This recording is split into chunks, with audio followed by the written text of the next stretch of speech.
예, 반갑습니다. 또 기도해 주셔서 감사합니다. 10월 5일 영성 심리로 읽는 창세기 강의. 우리 지난주에 말씀 그 아브라함의 죽음 그리고 그 이후에 이야기 나누다가 그 끝에 있는 부분 아브라함이 몇 살에 별세했나요? 예? 175세죠. 175세. 조금 살았나요? 여러분 준비하셔야 돼요. 이제 100세 시대. 저는 항상 저는 우리 감리교 목사님 말씀이 그 일화가 기억이 나는데, 목회 은퇴하면은 그냥 천국 가는 줄 알고 대책 없이 은퇴하고 언제 부르시나 그랬는데, 부르신지 은퇴한 지 20년이 지나도록 안 불러서 야, 이래서는 안 되겠다 그래고 90세 되던 그 해에 영어 학원에 등록을 했답니다. 90세. 그 영어 학원에 또 왜 등록을 하셨나? 그 더 오래 살게 하시면 영어 좀 써먹으려고 선교제 가가지고 그러려고 등록하셨다, 그런 얘기 듣는데 알 수 없어요. 지금 시대가 어떻게 변하고 있는지.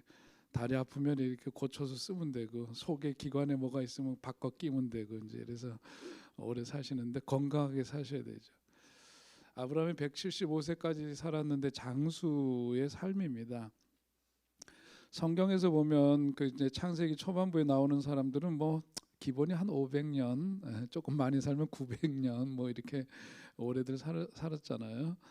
그건 물론 이제 창세기 설화 속에서의 이야기입니다만은, 실제 우리 인간 수명이 날로 이제 늘어나고 있는데 정말 잘 살아야 되겠죠. 장수의 복을 근데 어떻게 누릴 수가 있을까? 지난 시간에 조금 얘기하다가 말았던 첫 번째가 뭐였어요? 화를 잘 안 내야 된대요. 장수의 비결 가운데 하나는 뭐냐면, 화를 내지 않으면 반대로 뭘 해야 될까요? 잘 웃어야 된다는 거죠. 그래서 요즘 억지로 웃기는 웃음 치료사도 있더라고요.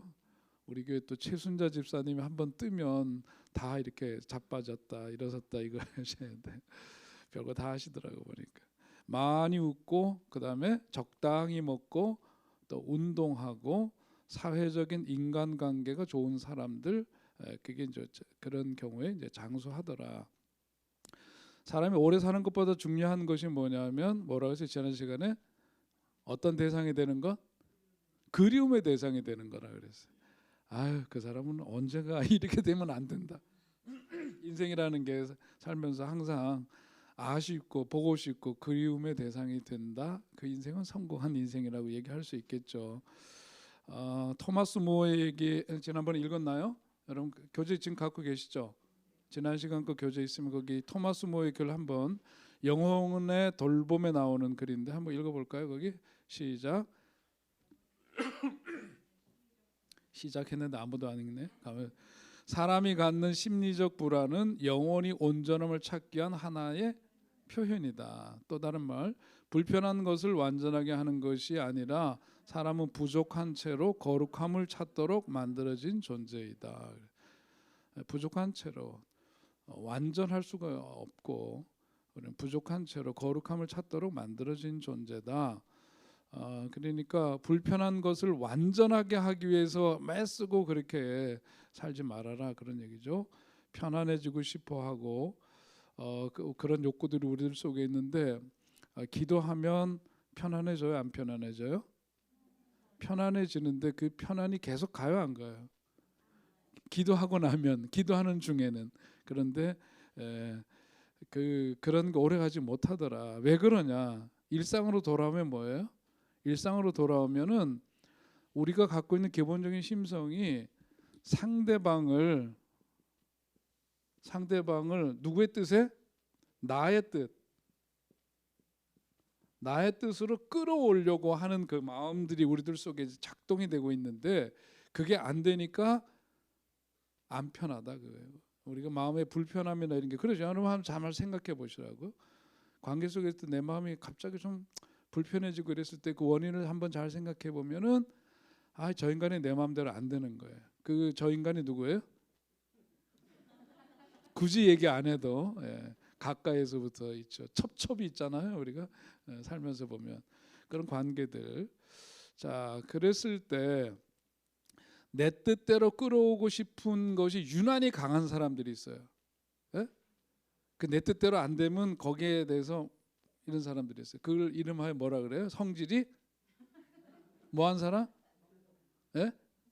아, 고백하세요. 성질이 더러운 사람. 이렇게 얘기하는 이유는 뭐냐면 그 표현은 뭐냐면 내 뜻대로 안 되는, 상대방이 안 되면 거기에 대해서 불편해지는 거예요. 그게 어떻게 나타나죠? 얼굴에, 몸짓에 다 나타나. 온몸으로 나타나. 그래서 이름하여 성질이 개떡 같다, 그렇게 얘기를 하는 겁니다. 그래서 우리가 어떤 그 수도원 생활에서도 그렇고요, 어떤 영성 훈련을 하는 데 있어서 기본이, 물론 이제 요즘 이제 그 5days라고 해서 영성 형성 그 5일 동안 하는 이제 이런 수련 들어가면, 그 전에는 둘씩 했다가 요즘은 이제 혼자 이제 그 수련 과정을 마친 분들 혼자 있는 시간을 주기 위해서 숙소 배정을 그렇게 하기도 하는데, 사실은 영성 훈련을 하는 데 있어서 기본적인 건 뭐냐면은 본부에서 정해준 대로 그냥 들어가서 같이 살아야 돼요. 불편해요, 안 불편해요? 불편하죠. 근데 훈련이라는 게 뭐냐면은 불편한 사람하고 같이 살 수 있는 힘을 키우는 거예요. 그게 훈련이에요. 그러니까 불편한 사람들하고 살면 어떤 생각이 들죠? 저 사람 불편해, 같이 있는 게 불편해. 어떻게 하죠? 그럼 드는 마음이 피한다? 가능하면 뭐 하고 싶다? 바꾸고 싶죠. 제가 어려운 얘기 하는 건 아니겠죠? 예. 불편한 사람이 있다 그러면 뭐냐면 대상을 바꾸고 싶어 하지. 그것이 결혼 생활에서 뭐예요? 배우자일 수도 있죠. 아, 저 인간 꼴보기 싫어? 바꿔볼까? 이렇게 되는 거죠. 그러지 마세요. 불편하다고 해서 바꾸고 싶다는 생각을 갖는 순간 어떻게 내 마음이 복잡해지고 더 불편해지고 그러죠. 불편해지고 더 복잡해지고 그러다가 이런 것이 이제 해결이 안 된 채로 바꾸고 싶은데 안 바뀌어져. 그럼 뭐가 쌓여요? 분노가 쌓이고 짜증이 쌓이고 그 다음에 피곤해지고, 그러니까 삶이 어떻게 무력해지고 재미가 없는 거지. 인생이 얼굴에 써 있어. 인생 재미없음 이렇게 딱 써 있죠. 내 마음대로 안 되니까 그래요. 그러니까 그렇게 하면 그 인간을 바꾸는 게 빨라요, 내가 바꾸는 게 빨라요? 어디서 이렇게 잘 알아요? 잘 알지만 안 되는 게 바로 그거잖아요. 그러니까 항상 우리는 막 항상 저 인간 때문에 문제라 그러는데, 그게 아니라 이 영성 훈련 자체가 뭐냐면 나는 나고 너는 넌데 그 너가 내 마음대로 움직여지기를 고집하고 원하는 것 자체가 사실 전제가 잘못된 거야. 나도 나 자신에 대해서 속상하고 화나고 짜증나고 이럴 때가 있는데 그 인간을 어떻게 내 마음대로 해. 그러니까 이게 이제 이 힘을 길러야 된다. 우리 교인들 중에 최근에 다른 교회 가볼까 그리고 들썩거렸던 사람이 있다고 들었는데 제가 내비둡니다. 왜냐하면은 그거 오래 못 가거든요. 어딜 가면 또 들썩거릴 거예요. 그 왜 그런지 아세요? 어디 한 곳에 정주하지 못하는 심리. 가정도 그렇고 사회에서도 그렇고 교회에서도 그렇고 어딜 가면 진드간이 이력서를 보면 그래서 어디 가서 얼마큼 일했는지 왜 옮겼는지를 따져보는 게 그거예요. 자꾸 둥지를 틀지 못하고 여기 있다 저기 있다 어디 다른 데 좋은 데 없나 기웃기웃거리는 사람들은 왜 그러냐? 둥지를 틀지 못하는 것은 마음의 힘이 약해서 그런 거예요. 네? 그 힘이 모자라니까 뭐냐면 또 다른 곳에 가면은 거기에 살짝 넘어가잖아요. 어느 정도 익숙해지고 사람들이 자기에 대해서 집중하고 뭔가 새로운 환경 속에서는 그렇게 될 것 같지만 그게 해결책이 아니더라. 그래서 교회에서도 좋은 교회는 어떤 교회냐면 밀어내도 안 나가는 교인들이 돼야 돼. 왜 내가 나가냐? 이렇게 돼야 되는 거예요. 우리 교회지? 우리 교회 맞아요? 우리 교회 내 새끼들이 신앙으로 자라야 되고 그 정말 하나님의 은혜와 복을 누리면서 길이길이 하나님께도. 그래서 제가 드리는 기도 가운데 목회 기도는 하나님 우리 교우들 우리 성도들이 드리는 이전의 영광보다 자녀들이 드리는 영광이 더 크게 하옵소서. 이거 이런 기도 드려야 돼요, 여러분. 내 새끼들이 내가 살아왔던 삶을 통해서 주님 앞에 드렸던 것보다 더 크게 영광 드려야지. 그게 남는 인생 아니겠어요? 그러니까 우리가 새로운 곳에 들어가서 텃세를 부리는, 어디 가면은 이제 정주한 사람들은 그런 게 있단 말이에요. 근데 텃세를 부리는 곳에 들어가서 내 사람으로 만들 수 있고 불편한 것을 참고 거기에 있는 인간들을 데리고 살 수 있는 사람이 어떤 사람? 큰 사람이에요. 그런 사람이 뭐 한대요? 주제를 잊어버리면 안 돼요. 이 앞에 저주는 뭐예요? 장수라고 하는 거예요. 그거 잊어버리면 안 돼. 지금 얘기하는 거는 뭐예요? 지금 장수의 조건을 얘기하는 거예요. 첫 번째, 화내지 않는다에서부터 파생된 얘기가 여기 온 거죠. 자, 그러니까 사람이 언젠가 우리 학교 다닐 때 불교 용어 중에 배운 게 하나 있잖아요. 색즉시공 공즉시색. 뭐 있어 보이지만 별거 아니고, 회자 정리 아세요? 회자 정리가 뭐죠? 모든 만남은 만날 회자잖아요. 만난 이들은 정리 반드시 뭐예요? 이별한다. 만난 이들은 언젠가 때가 되면은 다 헤어질 건데 헤어진단 말이에요. 그래서 제가 전에 책 소개한 것 중에 우리는 모두 사별자입니다, 그런 책이 있다 그랬죠. 누구나 다 우리는 사랑하는 사람이든 미워하는 사람이든 때가 되면 어떻게 돼? 다 떠날 때가 있어요. 다 떠날 때가 있어. 다 떠날 때가 있어. 떠난 다음에 천국에서 다시 만나면 좋을 사람이 있고 아닌 사람이 있어요? 누가 그러더라고. 부활 우리가 온전한 몸으로 다시금 부활한다 그러니까 너무 좋았는데 가만 보니까 그럼 똑같이 살아야 돼요. 이렇게 그러더라고. 저 인간하고 똑같이 살아야 돼. 다시 그러면 다시 생각해봐야 되겠는데요. 그러던데. 언젠가는 뭐냐면 헤어질 거라고. 그러니까 그때까지 뭐 하면 살면 돼? 참고 좀 견디면서 그냥 같이 데리고 사는 거지. 데리고 사는 거예요. 같이. 불편한 것을 못 참는 사람들은 왜 그럴까? 불편한 것을 못 참는 사람은요, 거꾸로 뒤집으면 자학이 있어요. 내 마음 안에 있는 불편함을 잘 데리고 살 줄 아는 사람이 남들 불편한 사람하고도 잘 데리고 살아요. 그러니까 조금도 자기 불편한 걸 못 참는 사람이 자기 자신을 어떻게 대하는가를 한번 들여다보면은 자기 자신에 대해서도 그렇게 못되게, 자학적이거나 자기 자신에 대해서 못되게 그렇게 한다. 불편한 채로 즐기면서 사는 사람이 짜증을 덜 내고, 불편함을 즐기며 사는 사람에게 뭐가 온다? 복이 오고 장수의 복이 오더라. 그 가운데 꼭 믿으시기 바랍니다. 이분들이 꼭 믿으시기 바랍니다. 그러면 아멘을 크게 해야 되는데 픽 웃어. 이 시험 학생의 특징인가벼. 여러분 건강히 오래 사셔야 해요.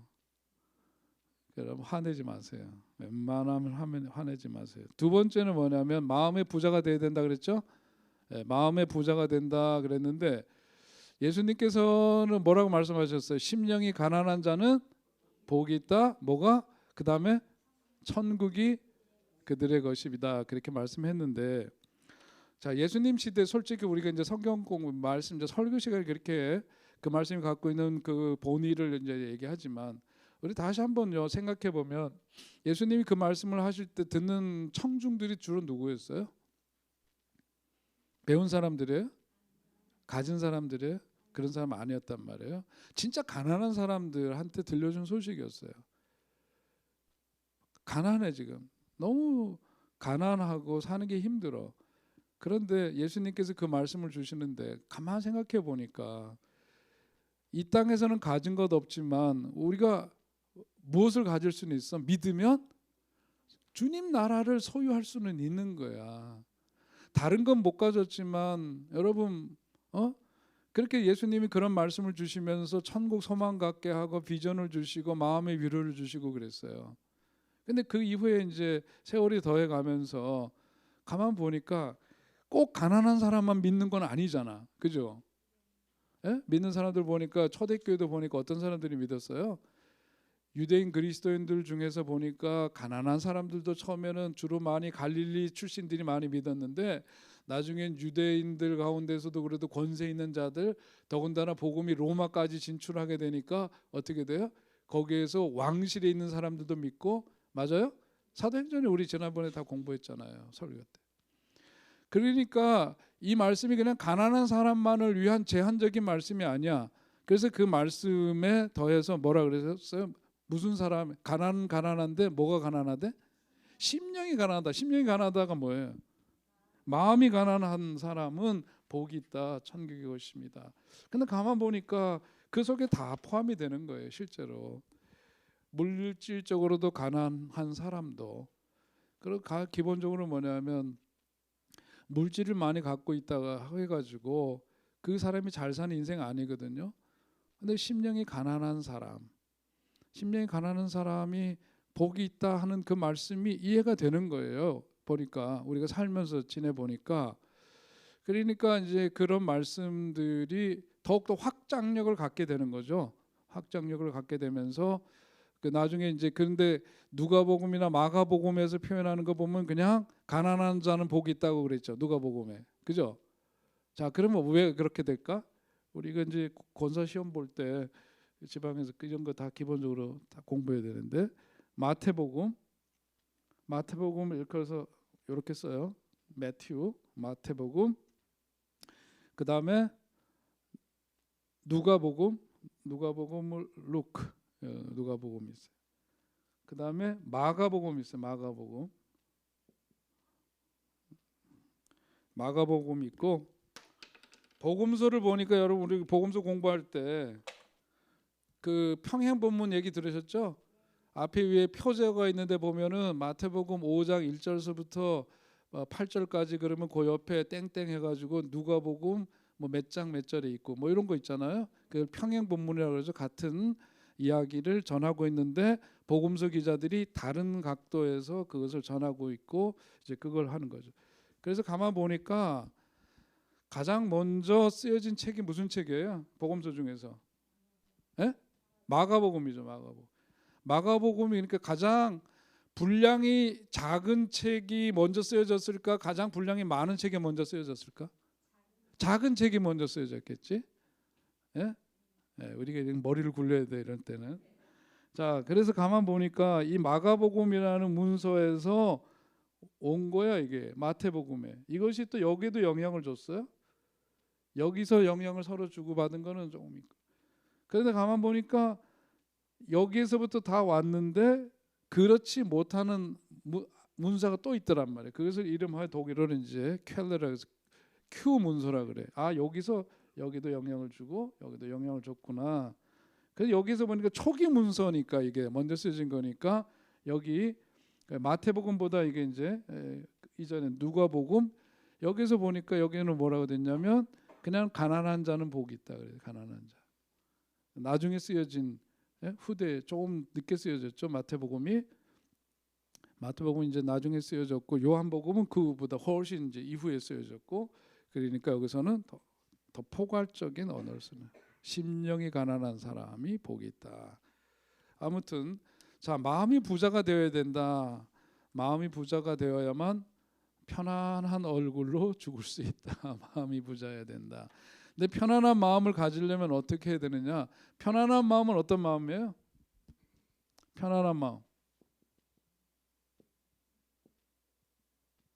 편안한 마음이란 마음에 뭐가 있어야 돼요? 편안하려면 마음에 뭐가 있어야 돼요? 여유가 있어야 되죠. 그래서 영어로 얘기하면 그걸 뭐라 그래요? room, 방이 있다. 마음에 넉넉한 뭔가 공간이 있다 그런 얘기죠. 그래서 그것을 우리가 뭐라고 아까 뭐라 그랬죠? 여유라 그랬죠. 여유로운 사람. 여유로운 사람이 있다면 그 반대는 무슨 사람일까? 예? 궁색한 사람이죠. 그죠? 예. 궁색한 사람이겠죠. 여유가 없어. 항상 마음이 각박해, 궁색해. 궁색한 사람의 특징은 뭐죠? 마음이 궁색하고 그런 사람들은 아우, 저 사람은 무슨 일만 있으면 뭐 한대? 안달복달 들어봤나? 영어 아니에요 이거? 안달복달이라고 아실라나 모르겠네. 궁색한 사람들은 작은 일에도 안달해요. 안달해. 그것을 일컬어서 전문 용어로 신경불안증이라고 얘기를 하는 거예요. 어렵게 얘기하는 게 신경불안증이지 실제는 뭐냐면 항상 뭐는 작은 일에도 콩닥콩닥거려. 아유 참 소갈머리가 저 왜 저 모양이야. 맨날 안달 하고. 왜 안달을 하는 걸까? 궁색한 사람 마음에 안달을 한다? 왜 그럴까? 마음이 안달한다고 할 때 느낌은 어떤 거예요? 묵직해요, 안 묵직해요? 안 묵직해야죠. 안 묵직해야 돼. 안 묵직하다는 것은 뭘까? 마음이 늘 다른 곳에 가 있다. 마음이 한 곳에 이렇게 무게를 내리고 정주하지 못하고 그래 이종주 집사님한테 좀 전화 좀 해요. 정주 얘기하니까 그런데 전화가 잘 안 된다 그래서 나는 그랬더니 박혜진 집사님한테 저 지난주 전화했는데 아이들하고 이제 코로나 때 못 나왔잖아. 의정부가 집이고 안 보인다고 그냥 냅두지 말고 이 정주 얘기하다 보니까 이정주가 생각나네. 이정주 집사님 좀 전화 좀 합시다. 좋은 말 할 때. 이정주 집사 알아요 몰라요? 알면서 그렇게 모른 척해요? 전화 좀 해. 안 노는 사람들. 나도 딸려. 내 혼자 하기엔 딸려. 자 여기 보면 마음이 늘 다른 곳에 가 있으니까 이렇게 되는 거죠. 이렇게 되는데 왜 이런 현상이 생기는 거냐 하면은 자기가 가지고 싶은 것보다 가지고 싶은 것이 있는데 가지지 못할 때 가지고 싶은 마음이 더 많은데 실제로는 그렇지 못할 때 마음이 자꾸 그러니까 이게 뭐냐면 안달하는 거고 이것이 더 발전돼서 신경증이라 그랬죠. 아까 그렇게 얘기를 했는데 신경불안증인데 이게 이제 일종의 이제 불안장애가 되는 거죠. 불안장애가 돼요. 실제로는 갖고 싶은 것이 거의 없는데 마음이 계속해서 왔다 갔다 하는 거예요. 그러니까 우리가 과거와 현재 미래 가운데에서 어디에서 살아야 된다 우리는? 예? 현재 살아야 된다. 굉장히 중요한 거예요. 그래서 우리가 성경 공부 하면서 주님의 말씀, 하나님 나라에 대한 얘기를 하면서 주님께서도 뭐라 그랬어요? 어디에 살아야 되는데? 지금 어디에? 여기에. Here and now 들어보셨죠? 지금 여기에. 시간으로 보자는 과거, 현재, 미래의 삶을 생각할 때 우리는 지금 어디에 살아야 되느냐? 지금 here 여기에서 저기도 아니고 여기에 내 마음도 어디에다가 뿌리를 내리고 여기에 뿌리를 내리고 그 여기가 어디야? 집에서는 가정이고 그죠? 교회에서는 우리 교회고 맞아요? 회사를 다니도 진드같이 좀 다니고 몇 개월만 되고 1년만 되면 옮게 되는 사람들이 있어요. 그거는 사실 심리와 연관되는 거예요. 이 마음 상태와 연관되는 거예요. 그래서 우리가 편안한 마음을 가지려면은 오늘을 살아야 돼. 그래서 내가 지금 가진 것 자꾸 왜 없지 그러면서 안달하고 마음을 여러 곳에 이렇게 두는 게 아니라 지금 이미 내게 주어진 것 그것을 보면서 그것의 의미 맛을 느끼면서 그 삶을 향유하는 거 그런 사람이 마음이 편안해요. 그럼 뭐 한다? 또 지웠네. 이번 주제는 참 오래 건강하게 이렇게 산다는 것은 바로 이제 이런 것과 연관이 되더라. 그래서 사람이 저 사람 참 욕심이 없어. 그런 사람은 어떤 사람이에요? 마음이 어디에? 지금 여기에. 지금 이 순간. 뭐 이런 거 있죠. 그 노래 있잖아. 거기에 머물러 있는 사람. 그냥 마음이 편안한 사람 그리고 욕심이 없는 사람.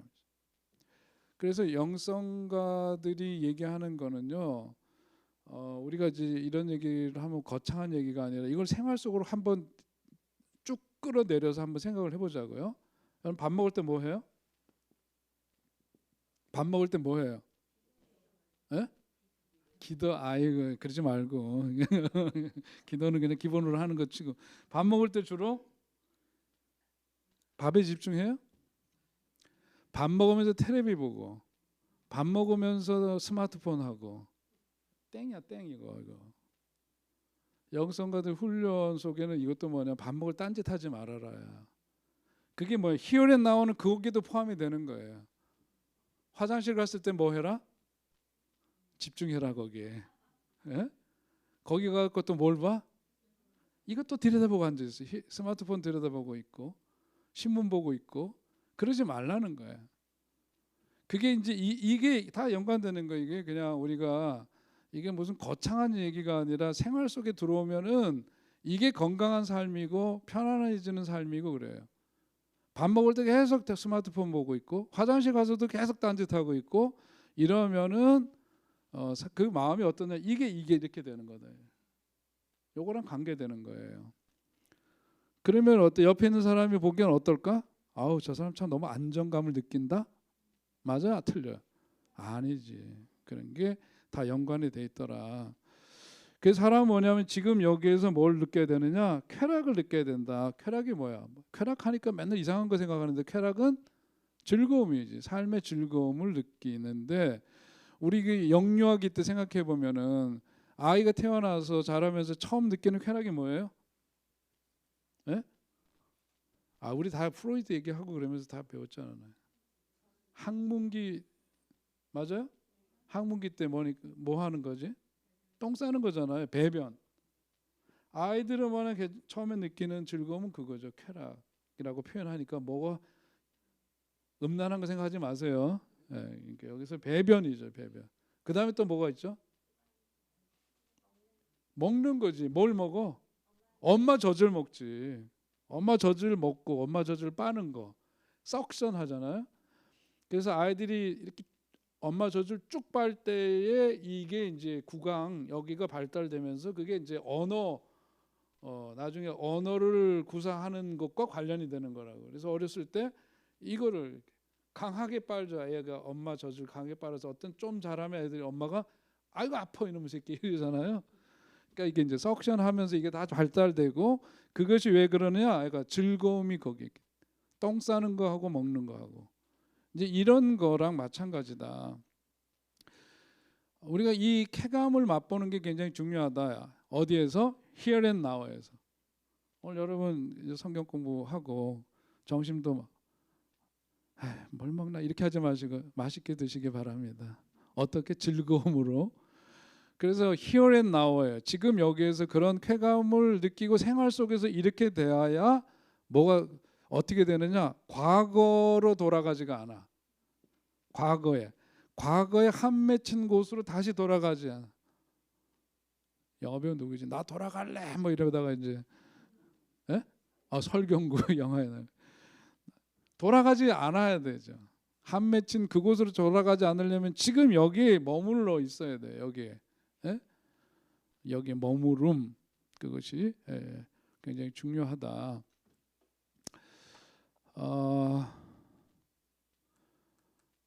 감사 기도를 우리가 또 드리는 감사하는 거 아까 밥 먹는 얘기하다 감사 기도도 얘기했는데요.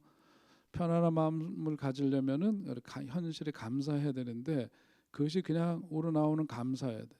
강요된 감사 좋아요 안 좋아요?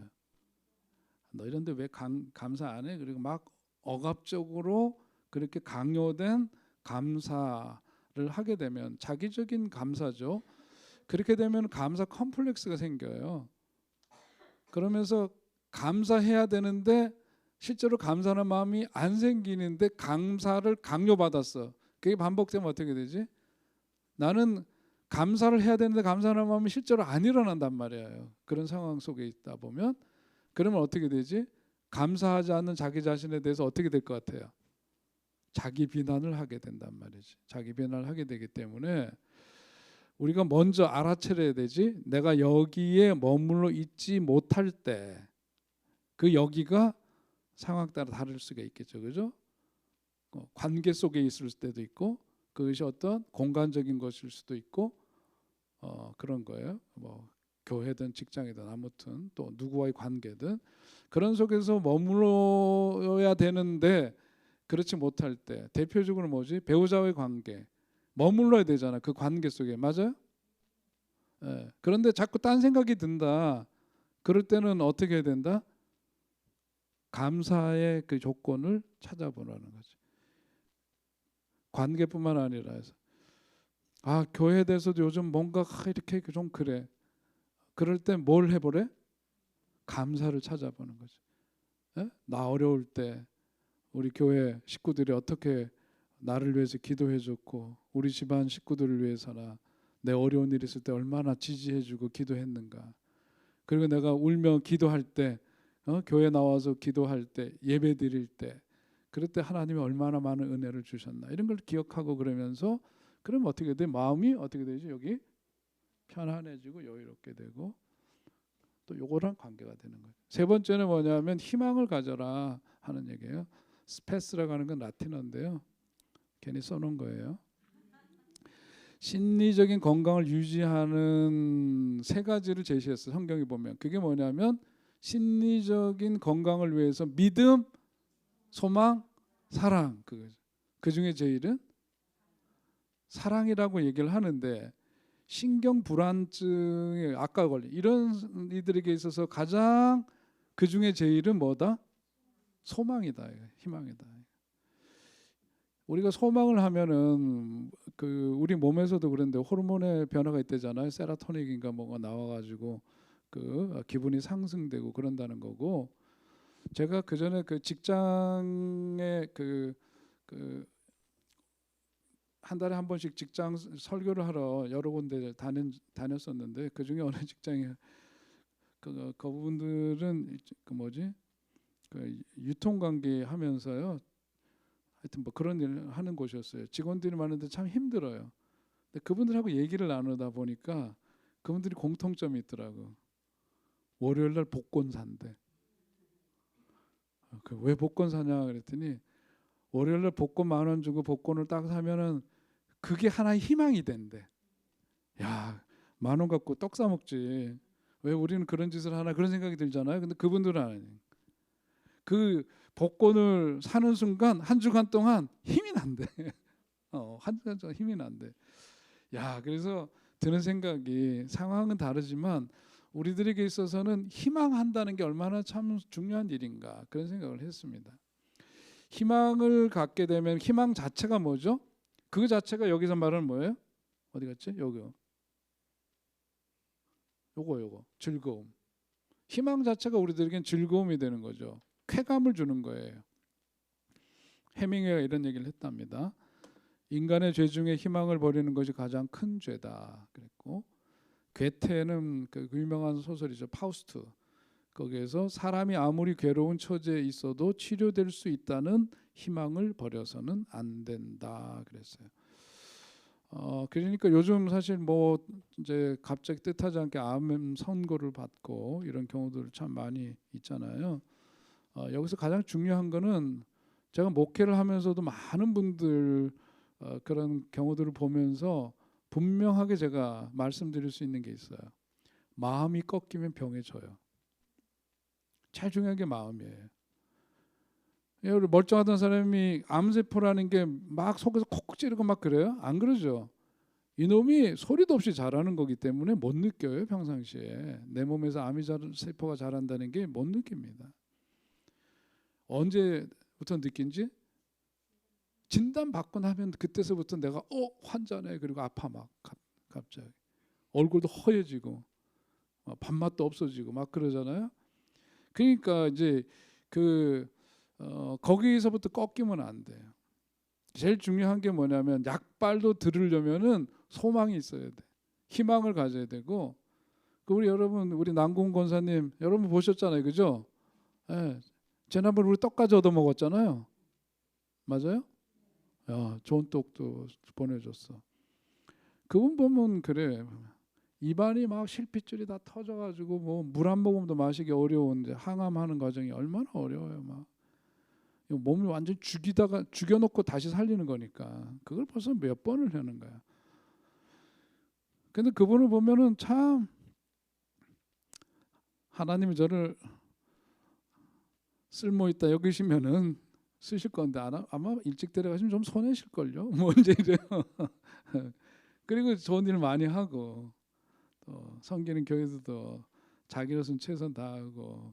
근데 일단 마음가짐이 뭐냐면은 불안, 초조, 염려, 걱정, 근심 이런 거 어떻게 하면 하나님을 기뻐하실까? 뭐 이런 생각하고 있는 거예요. 실제로. 예. 야, 저렇게 살기도 어렵겠다는 생각이 들어요. 병상에서 항상 그래요. 그게 씩 웃고 그러시죠.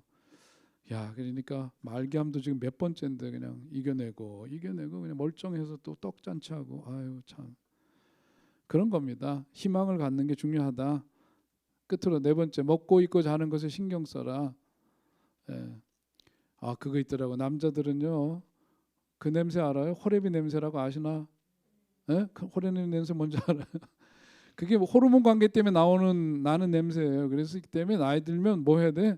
자기 몸 관리를 잘해야 돼. 청결. 우리 한 사람 통해서 요양원 보면은 여성들도 그렇고 몸을 씻기는 거 정기적으로 아주 그냥 속속들이 씻긴대요.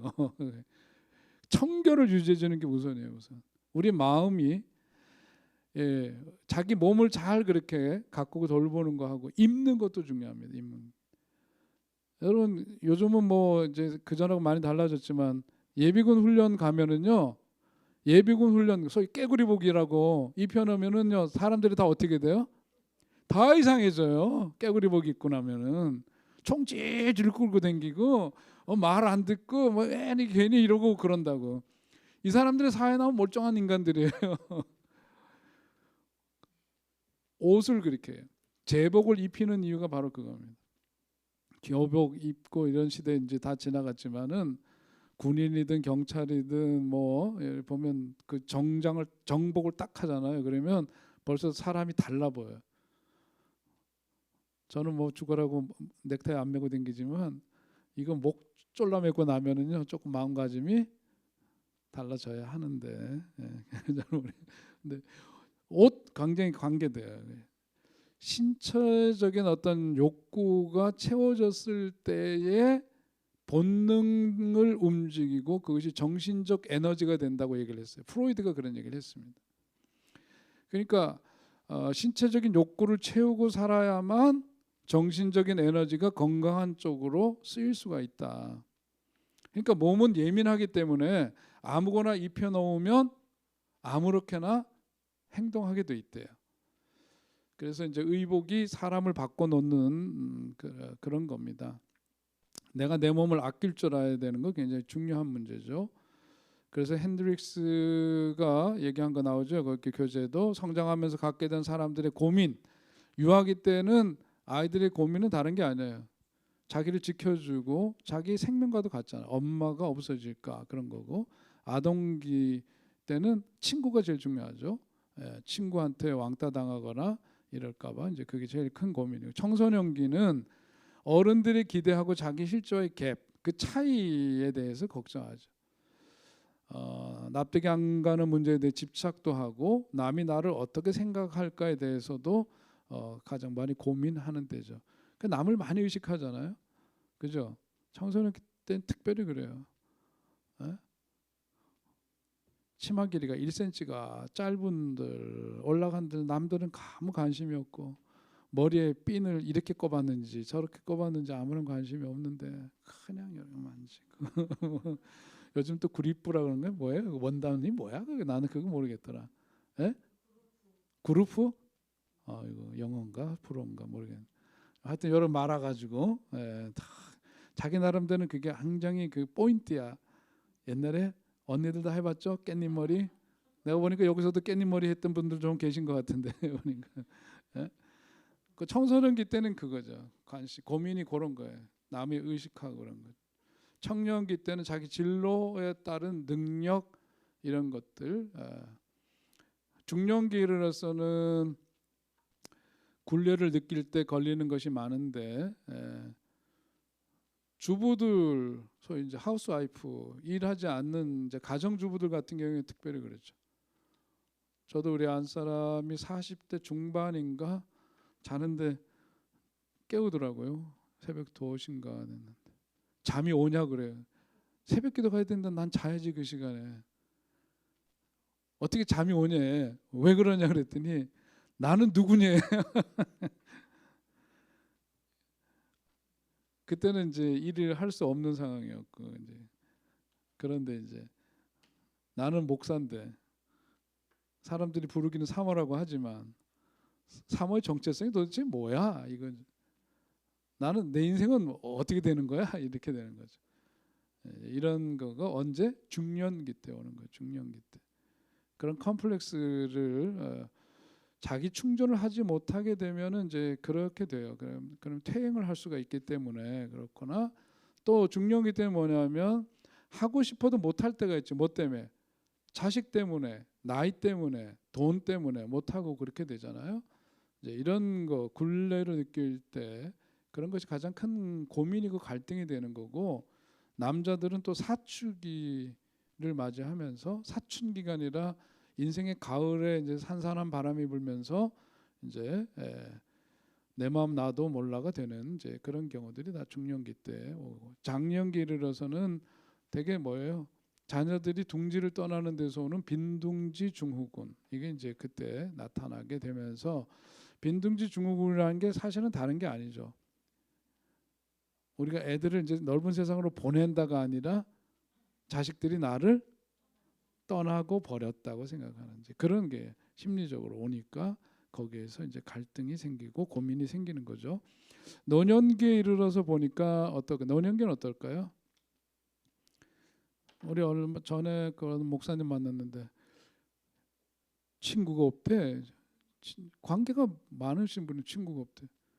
다들 죽어가지고 이제 만날 부를 친구가 없다는 거예요. 갈수록 이제 가면서 어떻게 되죠? 그렇게 되죠. 나만 남았다는 외로움 이런 것들 이런 게 가장 큰 고민이고 주변 사람들의 죽음 이런 거가 이제 그 심리적으로 끼치는 영향이 굉장히 크죠. 근데 예외적으로 이제 우리가 지금 제가 말씀드린 핸드릭스가 얘기했던 이런 이제 성장 사람이 이렇게 자라가면서 갖게 되는 그 시기에 어떤 이런 직면하게 되는 고민들 그 주제들인데 거기에서부터 빠져나오는 사람들이 있다. 그러니까 그런 게 이제 우리들한테도 필요한데 그러려면 어떤 의식이 좀 필요하느냐면은 나만 겪는 게 아니라는 거죠. 그런 걸 우리가 생각할 필요가 꼭 있어요. 나만 겪는 것이 아니라 남들도 겪는 것이다라고 하는 생각을 갖는 것이 참 중요합니다. 이번 주에 실버 무지개학교 시작합니다. 그죠? 다음 주에 자신 있게 얘기했더니 다음 주에네.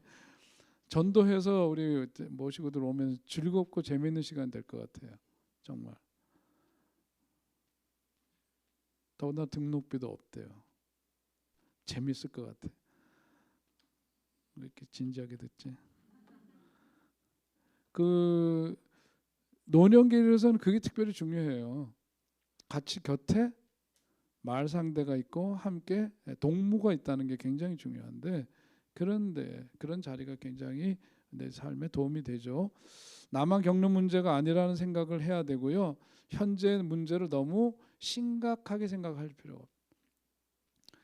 어떤 때는 정말 이게 끝장날 것 같은 막 그런 일들도 있잖아요. 그런데 우리 다 돌이켜 보니까 어땠죠? 그때는 다 지나갔더라 그렇게 되죠. 그래서 어떤 분 써놨더라고. 이 또한 지나가리라 그렇게 써놨는데 폭 의미 있는 이야기고 또 우리의 마음을 달래는데 굉장히 좋은 내용이에요. 그런 게 이 또한 지나가리라. 늘 행복하기만 한 사람이 있다 없다? 진짜요? 맞아요. 아니 실제로 그래요. 늘 행복한 사람은 없어요. 그게 다 고민과 갈등이 서로 다를 뿐이지 누구나 다 있다. 그것을 우리가 보편화시켜서 그런 걸 생각하고 살아야 돼. 그러니까 엘리야가 시험에 빠졌던 건 뭐죠? 한마디였죠. 남았건을 그거였잖아요. 남았건을. 나만 요 상태에 빠져 있구나 이렇게 생각하는 순간 팍 사람이 꼬꾸라지지. 근데 그게 아니다. 그러면서 필요한 게 큰 주제는 아까 이거였으니까 앞으로 살 날이 더 짧다. 이제까지 살아온 삶보다는 앞으로 살 날이 짧다고 생각될 때에 계획을 세워놓고 사는 것이 중요한데, 그 계획이라는 것이 누구를 위한 계획이냐? 누구를 위한 계획? 나 자신을 위한 계획이에요. 나 자신. 내 인생 살다가 내가 이제 죽는 건데, 이 죽음을 준비하면서도 남은 새끼들 뭐 이런 거가 인생의 계획 속에서 우선이 되면 안 되고, 나는 나의 삶을 어떻게, 하나님이 주신 그 생명 다는 날까지 나는 나의 삶을 어떻게 살 거냐, 그게 중요하다. 그 속에서 이제 보면 물론 교회를 향한 헌신도 무슨 어떤 내가 이제까지 누려보지 못했던 그런 것들도 그 포함될 수 있고, 소위 버킷 리스트라 그래가지고, 그죠? 해보고 싶었던 그런 일들, 또 내 삶을 의미 있게 잘 마감하기 위한 그런 일들, 이런 게 다 나 자신을 위해서 택하는 계획이어야 되는 거죠. 이런 거가 우리가 살아가면서 어떤 장수의 비결이기도 하고, 이런 부분이 꼭 필요하더라 하는 말씀입니다. 자, 오늘 이제 그 다음에 이어지는 말씀은요, 바로 이제 창세기 25장 12절, 그 이제 아브라함의 죽음 이후에 그 다음에 딱 등장하는 게 뭐죠? 이스마엘의 족보가 나오죠. 맞아요? 창세기 25장 12절서부터 18절 읽지 않고 그냥 눈으로 보시면 아는 거예요. 거기 요약된 거 한번 보실까요? 이스마엘의 계보에 대한 시작을 밝히고 12절 13절, 그리고 이스마엘이 아들을 몇을 뒀대요? 12아들을 낳았다 그랬어요. 12아들. 똑같아. 이쪽도 12아들이죠. 그죠?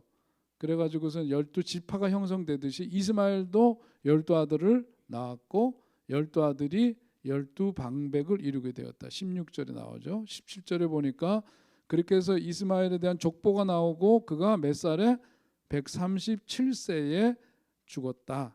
이스마엘의 자손들이 어디에서부터? 하윌라에서부터 애굽 앞에 있는 술까지 지역에서 거했다. 이게 이제 그 다음에 나오는 내용입니다.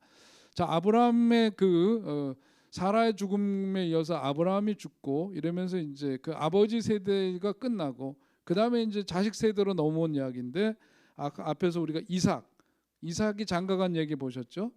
네, 이삭에 대한 이야기 나오고, 그 다음에 이제 아브라함과 하기는 직손해서 이스마엘에 대한 이야기가 이제 그 다음에 나오는 거예요. 그리고 나서는 이제 이삭이 살았던 삶에 대한 또 그 이후의 이야기가 그 다음에 나오는데요. 자, 하갈의 아들 이스마엘에 대해서 우리가 한번 보면은, 전통적인 해석에서 오늘 이제 본 말씀을 보니까 하나님은 없는 가운데서도 있게 하시는 주님이시더라 하는 것을 우리가 이걸 통해서 깨닫게 됩니다. 무슨 얘기죠? 이스마엘이 아들이 몇이래요?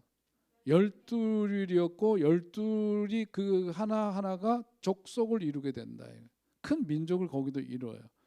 근데 그가 어디에서 살게 됐느냐? 그 지명을 밝히고 있죠. 어디래요? 애굽과 아수르 사이에 있는 술이라고 하는 지역인데, 그게 이제 오늘날로 치자면 아라비아입니다. 그게 아라비아라고 불리우는 넓은 지역인데, 거기에서 크게 번성했대요.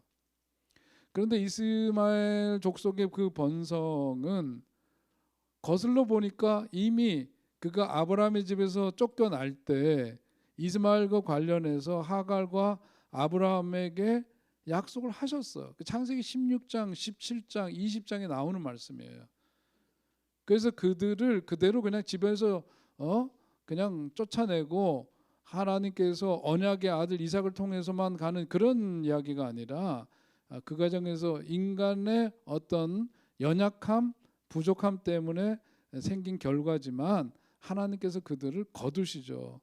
그래서 이스마엘이 가만 보니까 집에서 어머니 하갈과 쫓겨날 때 뭐 갖고 나왔어요?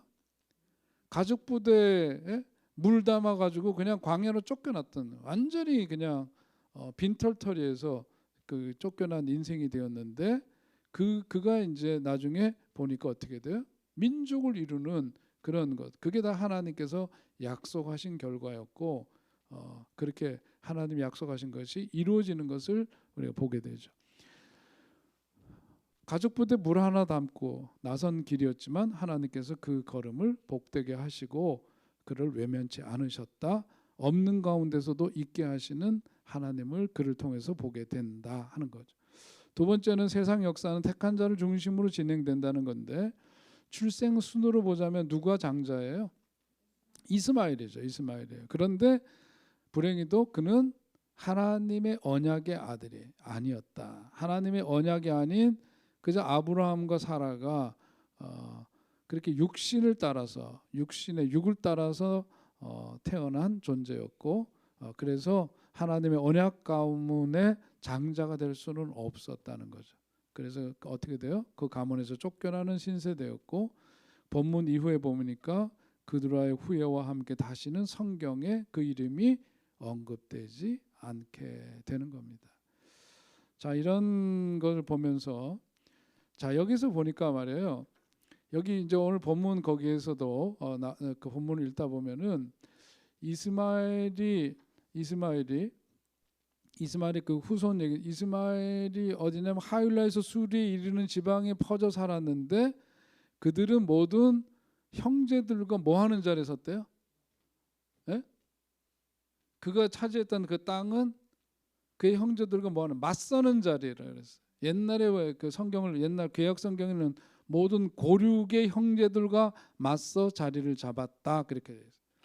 그게 지금 이제 우리 개역개정에는 조금 더 부드럽게 표현이 되어 있죠. 근데 어쨌든 뭐냐면 자기 피부치들과 맞서는 자리에 여기 우리 있잖아요. 지중해고 여기 아시죠? 홍해 시나이 반도 있고 여기 페르시아만 있고 그런데 여기 지금이잖아요. 여기에서 지금 보면 여기 가나안이 여기인데 이쪽에서만 형제들과 맞서는 이쪽 지역에 밑으로는 이집트, 위로는 아수르, 이 사이에 아라비아 이 지역을 차지하면서 형제들과 맞섰다 이거죠. 그러니까 이것은 뭐냐? 이스마엘의 성격을 하나로 표현해 줄 수 있어요. 이스마엘은 어떤 사람이었다? 호전적인 사람이었다 하는 거죠. 호전적이었다. 모든 그 형제들과 맞서는 그런 삶을 택했다. 그런데 그 원인이 누구로부터 온 걸까? 어머니 하갈로부터 영향을 받았기 때문이다. 그런 거죠. 자, 우리가 되게 이제 아동 상담할 때도 그렇지만 아이들의 문제는 그건 누구의 문제? 부모의 문제라고 이야기를 하죠. 부모에게서 그 문제를 찾습니다. 거기에 이제 특별히 보면 그 우리가 가계도를 보죠. 상담을 할 때 그죠? 가계도라는 게 뭐예요? 그 집안의 가족 구성원이 어떻게 구성되어 있는지를 봐요. 그래서 그리고 이 가계도에서 서로의 어떤 관계들이 어떻게 형성되어 있고 이 집안에서 이 파워를 누가 갖고 있고 이 역사 속에서 어떠했고 이런 이제 이 가계도를 그려놓고 그 가족 관계를 이제 살피죠. 그래서 그 아이가 갖고 있는 문제는 어디로부터 기인한 것인가 하는 것을 이제 찾으면서 그 문제를 해결할 수 있도록 돕습니다. 이 관계 안에서 어떤 그 역동이 일어났는가?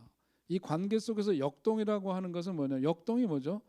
사랑과 어떤 그 반대 미움 이런 것이 어떻게 그 속에서 형성되고 만들어져서 서로에게 영향을 끼쳤는가 이런 걸 보는 거죠.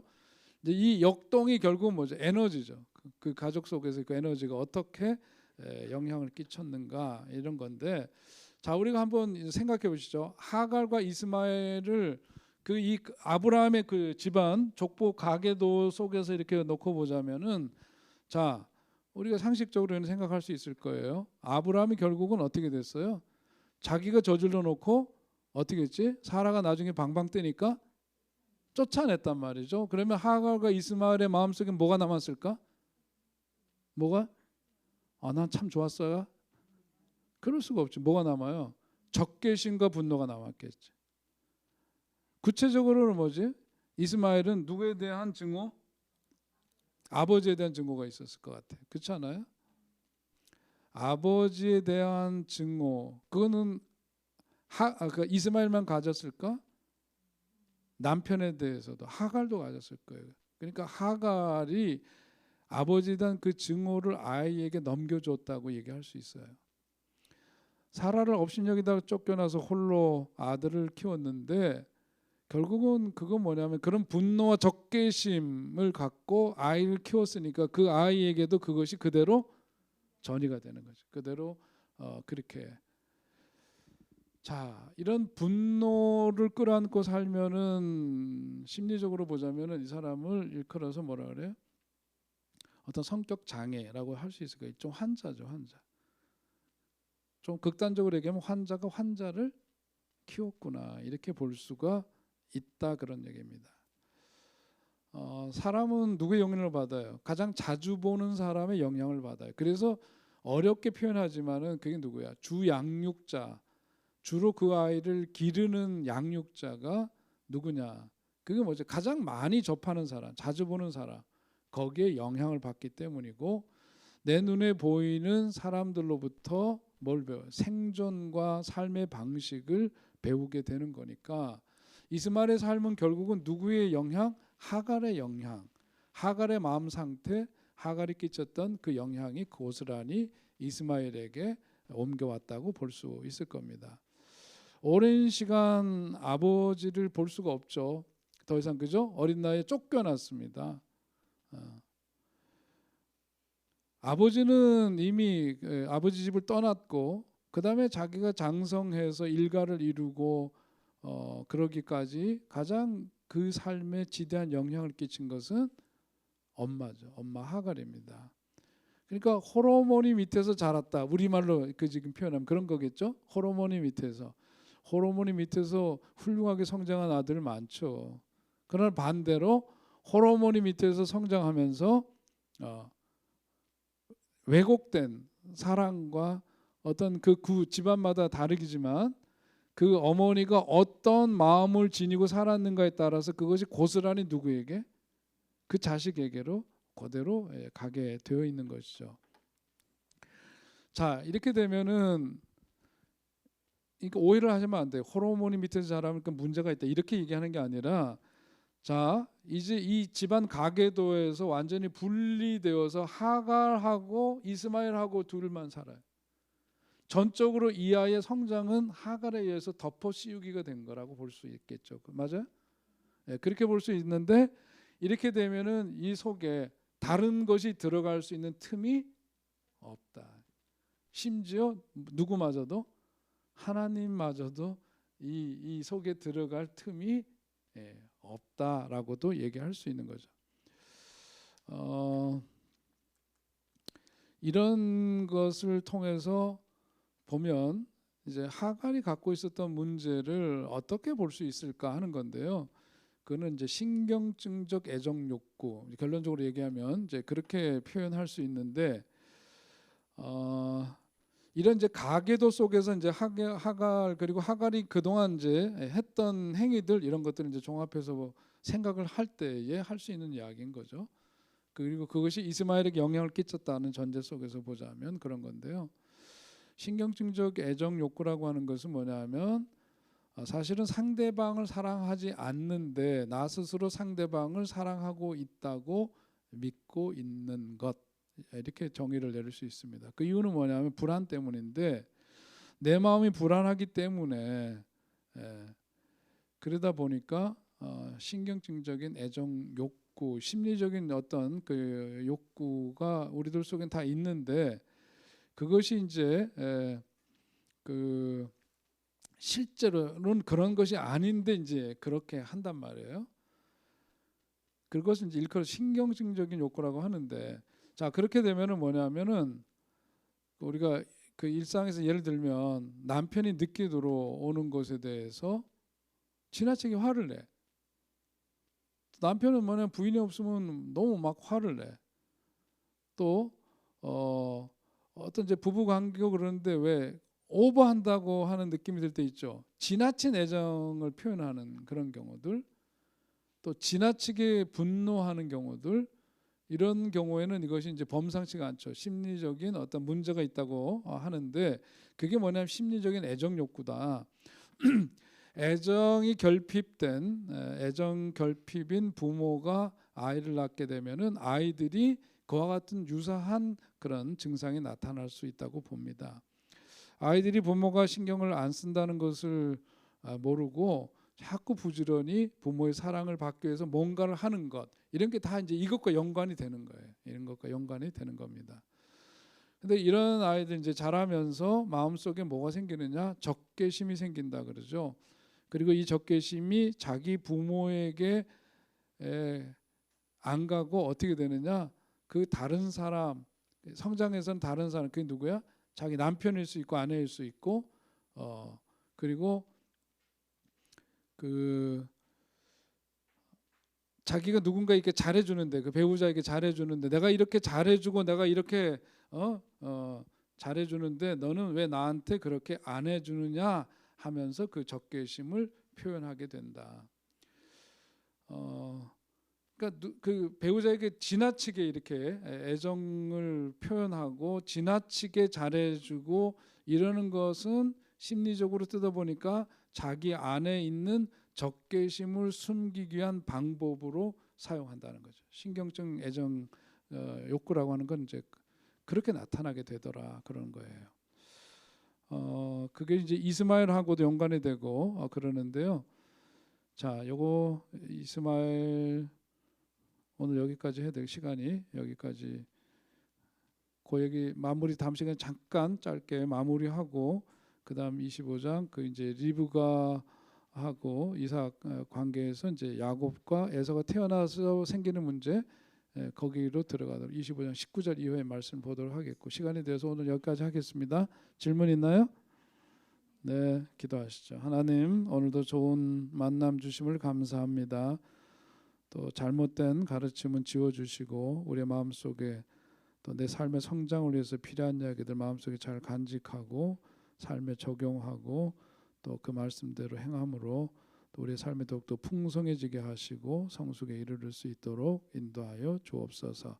다시 만날 때까지 하나님의 사랑과 은혜가 우리들 모두에게 가득하게 넘쳐나는 은혜로 함께해 주시기를 비옵고 감사드리며 예수님의 이름으로 기도하옵나이다. 아멘. 수고하셨습니다. 네.